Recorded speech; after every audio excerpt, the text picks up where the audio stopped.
Hello, folks, and welcome to Telling Tinder Tales, the podcast where the search for love often goes wrong. Dates get strange. The one thing we can be sure of is that we'll all have a good laugh about it. With me, Kris O'Neill.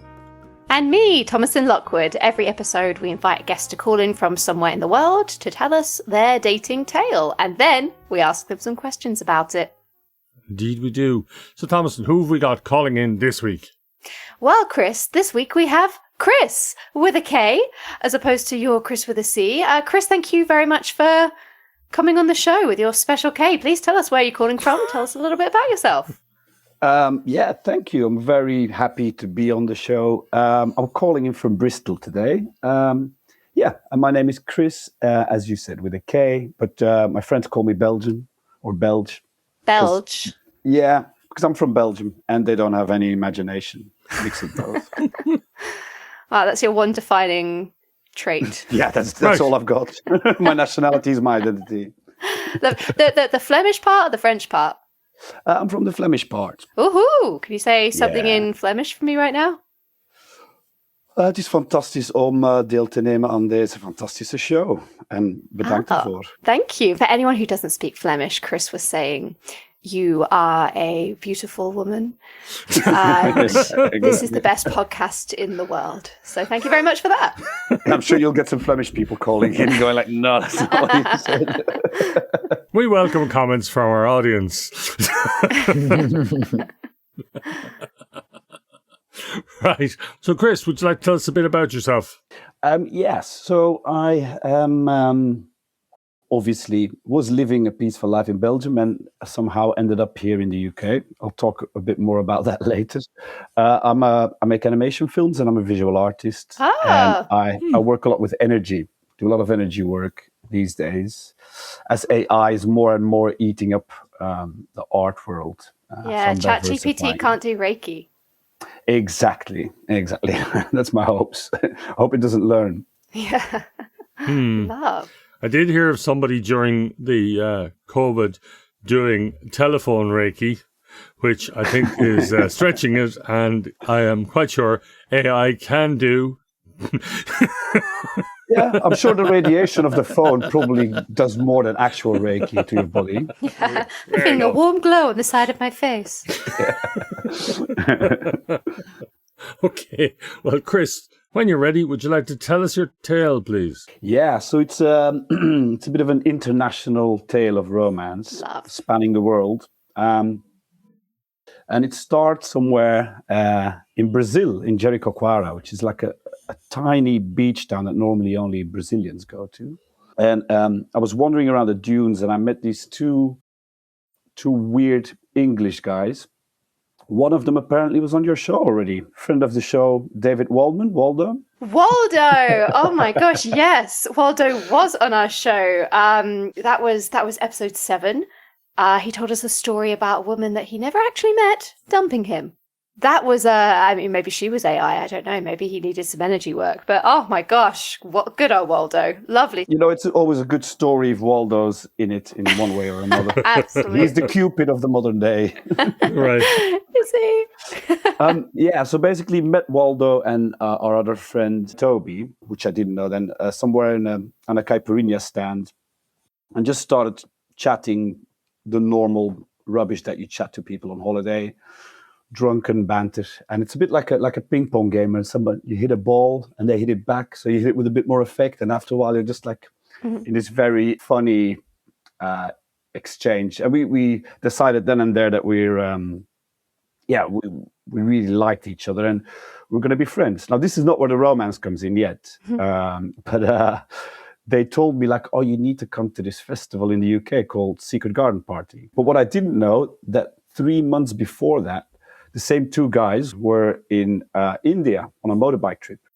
What I didn't know is that on the back of these motorbikes, there was this lovely lady taking pictures, and they really got on with her and told her the same as what they told me. Namely, come to this festival in the UK, Secret Garden Party. So almost 6 months later, I was at this festival, and I only know these 2 guys. I only know Waldo and Toby. For this, I didn't know anybody there. And I saw like climbing a tent pole upside down, covered in like Barbies, a dress made completely out of Barbies, was this brown-haired, beautiful woman that they had scooped up in India. They scooped up me in Brazil, and then we kind of like were dropped in the UK at this festival. And you were dressed in Kens. Unfortunately not. I would have loved to say it was love at first sight. I think I was like, this is a really interesting woman.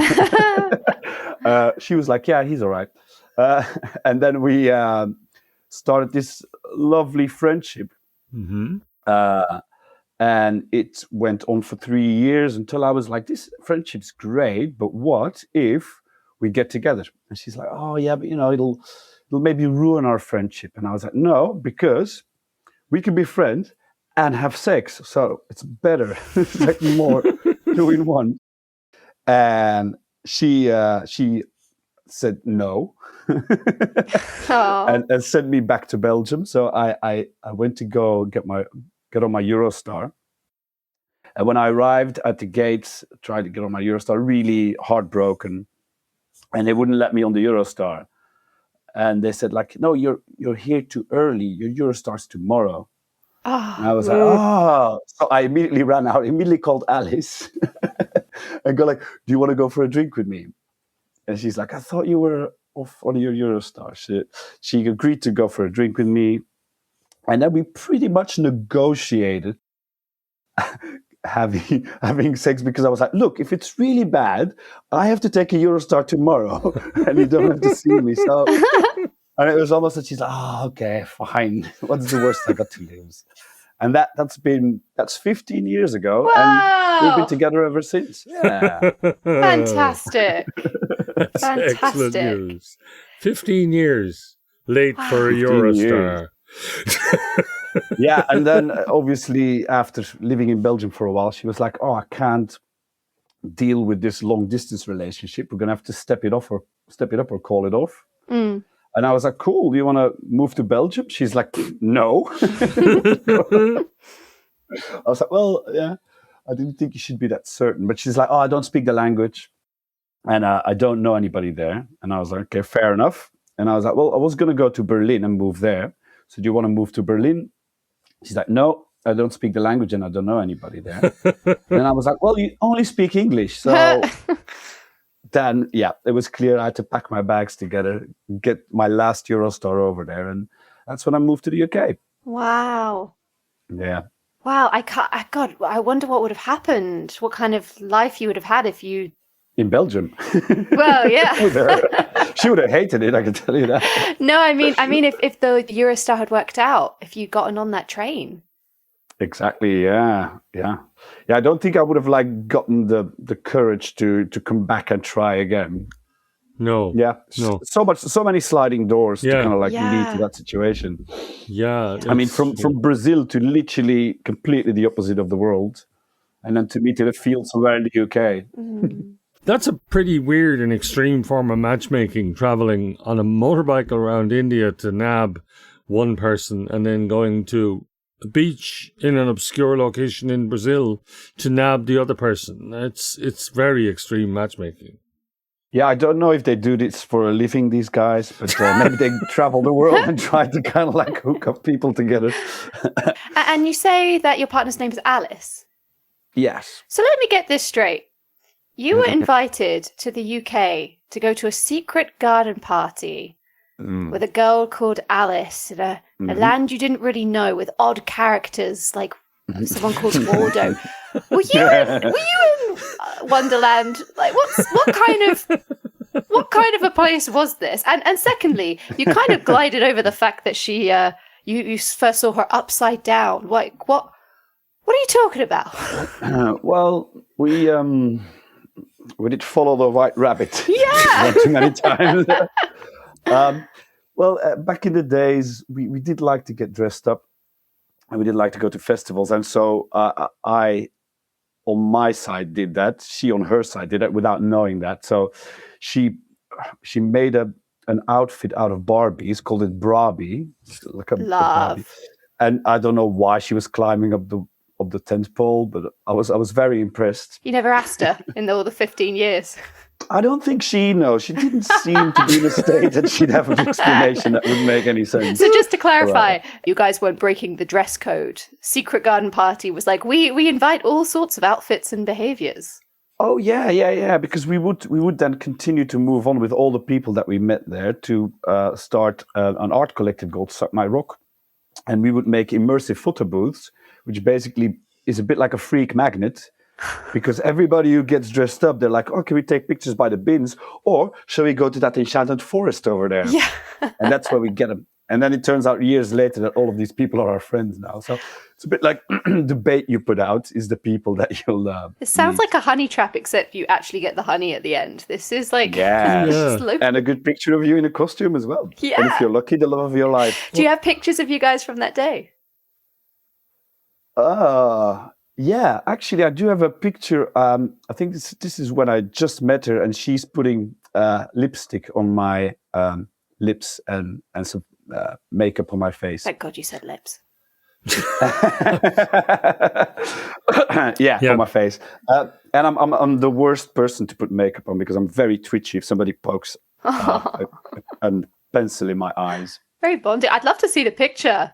Yeah. I'll send it to you. I've got it somewhere. Yeah, I'll send it. We might threaten to put that in the show notes. And you Sure. you ended up in Bristol. Was that both of you chose Bristol? Why? Well, because they spoke English there, and I can't take her anywhere that they don't speak English. So. No, we were living in London. We were pretty happy, but London is so big and anonymous, and after a while it kind of hollows you out a bit.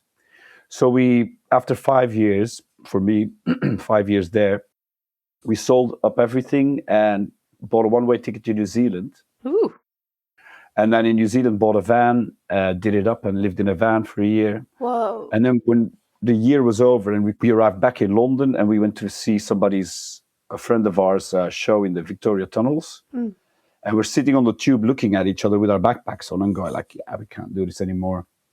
After New Zealand, and then we are like, okay, Bristol is a good alternative because it's still in the green, it's near a lot of green spaces. Mm. Yeah. Yeah. Wow. And then we arrived in Bristol. I'm fascinated about the van life. How on earth do you make date nights when you're both living out of a van? Oh, well, you got to be very good and very sneaky. So we used to do this thing, we still do, like a birthday brunch. Mm-hmm. So every time it's your partner's birthday, or we had it with our housemates as well when we used to live with people. And you would get up before the earliest person had to get out the door and sneak off and make like a whole breakfast. Oh. Pancakes and bagels with cream cheese and salmon, buck fizz, and obviously a nice big cake with loads of candles on them. And then sneak it into the room. And then you got you put like the hats on and the candles and play Stevie Wonder's Happy Birthday. But when you're in a van, luckily she's a very deep sleeper because basically hanging around the van, hanging up like little flags, and she's just snoring through it. And yeah, it was a miracle she didn't wake up. But yeah, you got to keep it interesting. But the thing is, when you're in a van in New Zealand, every day is date night. Yeah. So it's all good. As a matter of interest, since your romance was triggered by other people traveling around and gathering people up, do you think you, in your travels in New Zealand, built any couples? No, but I do have a good couples story for, not my own story, but I'll tell it from when I was in Jericoacoara. There were these two Dutch people, like a boy and a girl. Just before New Year, they'd gotten together. And it was all really sweet and romantic, start of a new year, start of a new relationship. And then the day after New Year, she got a phone call from her parents. And they said like, oh no, because she had stored all of her stuff before going traveling. And apparently some kid had lit fireworks in Amsterdam and burned down the whole place. Yeah. So she was like, oh God, no, I lost all of my stuff. And she told the guy, and the guy was like, wait, where is it? And turns out he had all of his stuff in the same place. So both of all of their stuff, all their belongings in the world went up in flames, and all they had was each other and the backpacks on their back. Which is beautiful, and I would love to say that they're still together now, but they broke up the next day. I have to change the story at some point to make it a bit more romantic. But yeah, but it was funny because they literally felt like all their earthly belongings all of a sudden were on their backs, and they felt like such a weight that dropped off them. At the beginning, they were just listing, my records and my sofa, my this. But then they're like, oh my God, I'm free. So yeah, it was quite a telling tale. Yeah. Do not try this at home. No. And kids don't play with fireworks. No.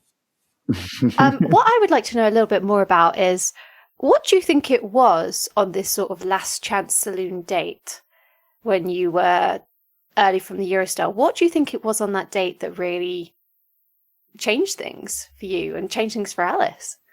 The wine, I would say. What brand was that, by any chance? I could tell that, like, with every glass, the prospect of it became a bit more like, okay, maybe. What started off is like, no, it'll ruin our amazing friendship, to go like, what's the worst that can happen? Yeah. And now 15 years later, this is the worst that can happen. You live in a house in Bristol. Very good. And have you ever animated or illustrated, Alice, or any of your, dating shenanigans? Many a times. Well, not the dating shenanigans, but I wooed her by making like a massive, for her birthday, made this massive wooden cutout of her, stylized. And then over the years, every time that I like last year, I made a little clay Alice bust. Mm. Wow. And it seems like when I was wooing her, they were more complimentary, and more as the years go by. She's like, my eyes are not that big, my nose is not that pointy. And I go, yeah, it is. Oh my gosh. So yes, I do, but I have been told that I'm not very good at making flattering portraits because I draw all the lines. And women do not like when you draw too many lines. Oh yeah, Right. come on, you got to Photoshop that. You got to put a filter on, Yeah. Yeah. A virtual That's filter. beautiful. Yeah. Chris, would you ever like someone to draw a painting of you or do a bust of you? Would you find that flattering? I've had a portrait done from a very good artist, Poppy Hillstead. She often paints comics. So yeah, I used it in a poster of my show. So it's rather excellent. People comment. It's a large portrait, but my face fills the frame entirely. It's about double life size. And man. It's very abstract. How have I never seen this? I'm so You weren't in my house. No, he still won't let me in, even when I'm banging on the windows and screaming. That's true. Security. That's what you have security for. To create distance with your podcast co-host. Before you met Alice, you were on, the apps, like Tinder, that sort of thing? Well, 15 years ago, there was literally like the only app I was ever on was OkCupid, because back in the days, Tinder didn't even exist. So I'm very happy that I still was in like the real dating world, and you had to go up to somebody physically and go like, do you want to take my number and then you can call me later? Yeah. Because God forbid, you wouldn't want to sit down and have a drink with me now. Mm-hmm. But why don't I give you my number and then we'll call and then we'll set up again, even though we're both here now. Yeah. It's a lot of logistics still. I heard recently that somebody is producing cards. Apparently it was a thing in the Victorian age that people would give other people cards with sort of, hi, how are you? My name is, and would you like to, go for a drink, or not, go for a coffee or a walk or something. And now someone has reintroduced this as an idea. You can buy a batch of them and like 6 of each idea. You don't feel very special if somebody is handing you a pre-printed card of which he has more, and you're just like one of the lucky people who managed to get a card. Like, oh, great! How many of these have you passed out? Yeah, how many did you order? So like those deaf people who put it in bars, like, I'm deaf, can you give me £5? Put it everywhere on each table. My understanding is that you buy about 50, and there are 5 of each particular idea. So. That is a good idea. I mean, Kris, a marketing genius over here. I do think that's a touch more personal. I didn't come up with this. It's fine. No, but I think apparently it had existed previously. It was a thing in the Victorian and Edwardian era that people would do this. Someone did that to me. I bet joke's on you. I can't read. Yeah. But I mean, maybe if they give the oil painting or like an illustration, I would find that quite romantic. I think, or I think not if I would make an illustration. Of I know. You'd not be like, oh great. I already am like, why did you draw me so old? Yeah, I take that back. I don't know. I don't know. Yeah. No, you're really beautiful. I made a drawing of you. Look, it's really ugly. Yeah. Spend time with me and we'll move the two into alignment. I'm not sure how.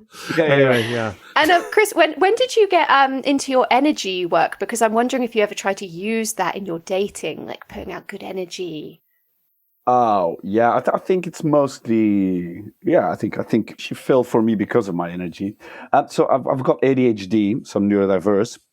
So my whole life has been a bit of a struggle of trying to contain and aim and focus my energy. And so I've been trying to kind of like, meditate, cold water immersion, hanging upside down, anything that would kind of keep me into the moment and find comfort within discomfort. So I curated all of these little bits to kind of like put together into something where I'm kind of like sitting with my body and my mind in the morning and keeping my energy in check. And I think with dating wise, mostly it's just kind of like calming down my energy. It's kind of like, just calm down, don't overwhelm them, just keep chill. Because most they'll be like, oh yeah, you're really great. Oh yeah. And they'll be like, can you just chill out? Breathe. So yeah, it's more like over energetic puppy energy. I was thinking that, yeah. Which is not always sexy. I guess one last question then, in terms of like the energy difference, what was it on that date with Alice, besides the wine, that energy-wise felt different to all the previous OkCupid dates? Oh, well, the thing is, I kind of knew when I saw her hanging upside down covered in Barbies that she was the one for me. She had a boyfriend then. Oh. Yeah. She had a boyfriend quite a long time after that, but it was a bit one of those on and off things. And I had already, I knew that I had never felt like this before for anybody else in my life. Yeah. I just needed to convince her. And wine helped me with that. As my friend said, you got to keep her dosed up, Kris. Well, no, I suppose if I was to put my positive Thomasin spin on it, I would say that, after an on again, off again relationship, if you have a man who adores you so much he's making busts of you, then I think, you're going to be all in. Yeah. I think she was, she was just very much like, our friendship is sacred and we got to keep it as friends, where I was very much pushing like, no, our friendship would be better if we're lovers as well. Yeah. And I think that ironclad argument kind of like slowly wore her down. Because she was like, oh, you're going to be on a train tomorrow. If this is really bad, I could just erase your number and you'll be a Belgian on the other side of the canal. Then I don't want to answer. Well, Kris, she obviously enjoyed her time because she still has your number. We don't need to specify that. We woke up the next day and then kind she of like said, you were right. Yeah, you were right all along. Friendship is so much better if you have sex on top of it as well. It's like having a cherry on the cake instead of just a cake. I see. Yeah, and we just spent, I think after that I had to take my Eurostar home. So it was very much like, okay, bye. Yeah, I mean, I had already missed one. And then where it really became cemented was when I was doing, I was working on a film in Berlin. And I was like, do you want to come and visit me? And she was like, well, I'm visiting a friend, so I might as well. And then she came over to Berlin. And that's where we fell in love, because we're trying to kind of like figure out after 15 years, when is our anniversary? Because it was such a muddled thing of like, is it the first kiss? Is it this? Is it like you're in Belgium? It was all a bit floozy at the time. And we didn't know where it started and where it ended. And in Berlin, there was the thing, because she was supposed to go out back to the UK after 3 days, and she missed 3 planes on Oh, purpose. Oh, So she missed the plane, go like, oh, I'll rebook a ticket. And then it came up. She's like, nah, I'm going to stay another. And that's where we knew, like, okay. If I'm worth missing 3 planes for, then, you know. yeah. that's might a work. serious It's the lesser-known threshold. saying of wild horses couldn't keep me away. 3 planes couldn't keep me away. Yeah, exactly. Yes. The whole of Ryanair couldn't keep me away. Well, on that note, I think that's a lovely. Yes, That's how it you is. know when you know, listeners. It is indeed. Yeah, Kris, you've been a fabulous guest. Thanks very much for coming on and Telling Tinder Tales. absolute pleasure. Have you any final thoughts before you go?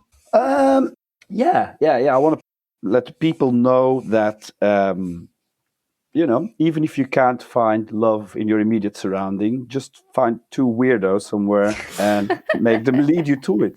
Yeah, I think that's brilliant. Thank you, Kris. Thank you, Waldo, and thank you, Toby. Yes. If you're interested to see just how ugly my portraits are, you can find some of my drawings online and my artwork on Instagram. If you go to _IZEMO_, so Izemo. And if you want to see my energy work, you can go to energyalchemy.site. Thank you very much. And thank you, listeners, for tuning in for another episode today. Please give us a like, a subscribe, a follow, whatever it is you need to do on your platform to keep us in your life. And give us a review. Really makes a difference to an up-and-coming podcast like us. Give us 5 stars, please. If you give us 5 stars, I will make you a Barbie. But if you give us 1 star, well, I will send a very bad illustration of you. I'll make it. Yes. And of course, listeners, tell someone about the podcast the old-fashioned way. Tell someone face-to-face. You know, next time you're at a secret garden party, or next time you're in India hanging off the motorbike of Waldo and Toby taking pictures, just say, you know what, this reminds me of a podcast episode I was listening to recently. And of course, we'd love to hear your story. Get in touch at tellingtindertales@gmail.com. Yes, indeed. So I think all that's left to do now is to say goodbye. Say goodbye, folks. Bye-bye. Goodbye. Bye. Bye-bye.